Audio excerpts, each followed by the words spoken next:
Salut tout le monde et bienvenue dans cette nouvelle revue de presse. On commence cette revue de presse avec le Paris Saint-Germain qui continue de faire parler de lui au sommet du football européen. Le Paris Saint-Germain a encore marqué les esprits. En s'imposant 2-1 face à Aston Villa en Supercoupe d'Europe, le club parisien poursuit sa dynamique au sommet du football européen. Selon la une de l'équipe du 13 août 2026, les Parisiens ont décroché ce nouveau trophée grâce aux réalisations de Khvicha Kvaratskhelia et Désiré Doué. Après leur sacre européen, les joueurs de Luis Enrique continuent donc d'empiler les titres et confirment leur statut de référence sur la scène continentale. Le scénario de cette rencontre est également révélateur de l'état d'esprit du groupe. Même confronté à une équipe d'Aston Villa capable de poser des problèmes, le PSG a su trouver les ressources nécessaires pour faire la différence. Et justement, au-delà de ce nouveau trophée, c'est la progression du collectif parisien qui mérite d'être soulignée. Ce nouveau trophée confirme surtout que le PSG de Luis Enrique ne veut plus se contenter d'un seul grand succès. Le club parisien semble avoir franchi un cap dans sa capacité à gérer les grands rendez-vous et à transformer sa domination en titre. Kvaratskhelia et Désiré Doué symbolisent également cette nouvelle génération parisienne capable de prendre ses responsabilités dans les moments importants. Avec cette Supercoupe, Paris envoie donc un message clair. Le champion d'Europe veut continuer à tout gagner. On poursuit maintenant cette revue de presse avec un dossier qui pourrait rapidement prendre une nouvelle dimension en Espagne, celui de Rodri au FC Barcelone. Le dossier Rodri connaît une nouvelle accélération. Selon la une du quotidien espagnol Sport publiée ce jeudi 13 août, le FC Barcelone aurait revu son offre à la hausse pour tenter de convaincre Manchester City de céder son milieu de terrain. Le club catalan proposerait désormais 60 millions d'euros fixes auxquels pourraient s'ajouter des variables et les positions entre les deux clubs seraient désormais proches. Cette nouvelle proposition intervient après une première offre barcelonaise de 45 millions d'euros refusée par Manchester City. Le club anglais avait alors affiché des exigences supérieures à 60 millions d'euros. Le Barça semble donc avoir décidé de faire un effort important pour boucler rapidement l'opération. Et cette fois, les négociations pourraient réellement entrer dans leur phase décisive. The Guardian confirme que Barcelone a transmis une offre améliorée d'environ 60 millions d'euros avec d'éventuels bonus, rapprochant ainsi les deux parties d'un accord. Autre élément déterminant dans ce dossier, Rodri serait favorable à un retour en Espagne et souhaiterait rejoindre le FC Barcelone. Cette volonté du joueur pourrait peser dans les discussions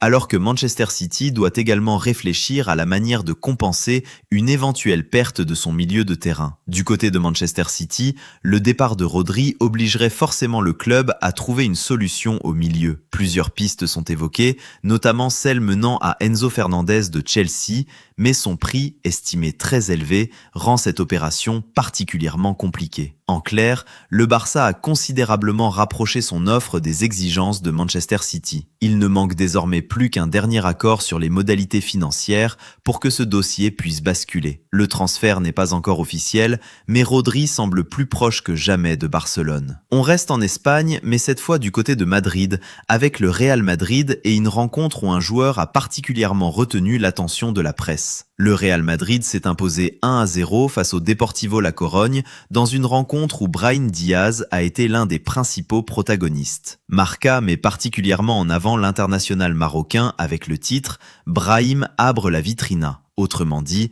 Brahim ouvre la vitrine. Le quotidien espagnol explique que le match a été marqué par une remontée de la Corogne et une prestation loin d'être brillante du Real Madrid. Le club madrilène a toutefois réussi à repartir avec la victoire. L'autre élément mis en avant concerne Thibaut Courtois, présenté comme décisif dans cette rencontre. Le gardien belge aurait notamment sauvé les siens dans les moments importants. Et derrière cette victoire, un autre enjeu se dessine pour Brahim Diaz. Cette mise en avant de Brahim par Marca montre que le joueur conserve une place importante dans la rotation madrilène. Avec une saison qui démarre, ses performances pourraient être déterminantes pour convaincre définitivement le staff et obtenir davantage de temps de jeu. Direction maintenant l'Angleterre, avec un dossier qui concerne directement le Paris Saint-Germain et qui pourrait animer le marché de la Première Ligue. Liverpool intensifie les discussions pour Bradley Barcola, actuellement au Paris Saint-Germain.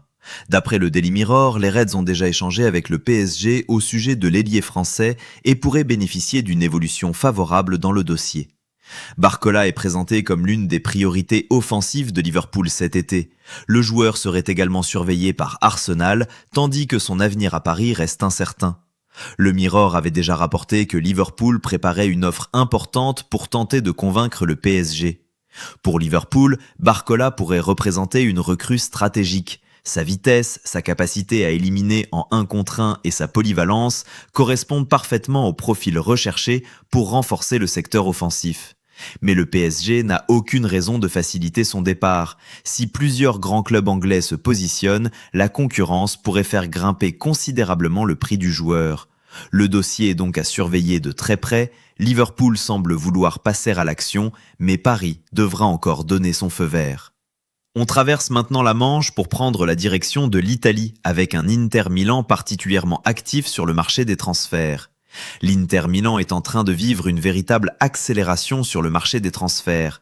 C'est en tout cas le message mis en avant par la Gazzetta dello Sport qui titre en une « Inter che giro » après plusieurs mouvements importants autour du club nerazzurro. Premier dossier, Jet Spence. L'Inter cherchait depuis plusieurs semaines un nouveau piston droit pour compenser le départ de Denzel Dumfries. Le profil de l'Anglais plaît particulièrement à Christian Tchivou, notamment grâce à sa polyvalence puisqu'il peut évoluer sur les deux côtés. Les informations publiées ces dernières semaines évoquaient une opération autour de 30 à 35 millions d'euros, alors que Tottenham avait initialement fixé une valeur plus élevée. Mais l'Inter ne veut pas s'arrêter là. Le deuxième grand dossier concerne Curtis Jones, le milieu de terrain de Liverpool. Tchivou apprécie énormément le profil de l'Anglais et souhaite renforcer son milieu avec un joueur capable d'apporter de l'intensité, de la projection et de la qualité technique. Liverpool réclamait jusqu'ici environ 40 millions d'euros malgré un contrat qui court jusqu'en 2027. Pour financer cette opération, les départs pourraient jouer un rôle déterminant. La Une évoque notamment Davide Fratesi, annoncé dans le viseur de la Lazio. Une éventuelle sortie permettrait à l'Inter de libérer une place dans l'effectif et surtout de dégager des ressources pour accélérer sur le dossier Jones. Autre élément important, Luis Enrique. Le Brésilien est également associé à un possible départ, ce qui pourrait donner encore davantage de marge de manœuvre aux dirigeants interistes. Et c'est justement là que se situe l'un des principaux enjeux de ce mercato pour l'Inter. Ce mercato montre surtout une volonté de Tchivou de construire une équipe plus jeune, plus polyvalente et davantage adaptée à son projet de jeu. Spence pourrait occuper le couloir droit laissé vacant par Dumfries, tandis que Curtis Jones apporterait une nouvelle dimension au milieu. Mais pour réaliser l'ensemble de ces opérations, l'Inter doit d'abord équilibrer son effectif et ses finances avec plusieurs départs. En résumé, la Une de la Gazzetta annonce un Inter particulièrement actif, avec Spence comme priorité sur le côté droit et Jones comme objectif majeur au milieu. Et si les départs de Fratesi et éventuellement Luis Enrique se concrétisent, le mercato nerazzurro pourrait encore prendre une toute autre dimension. Et pour terminer cette revue de presse, direction Turin avec une Une de Tuttosport consacrée à Randal Kolo Muani et à son attachement à la Juventus.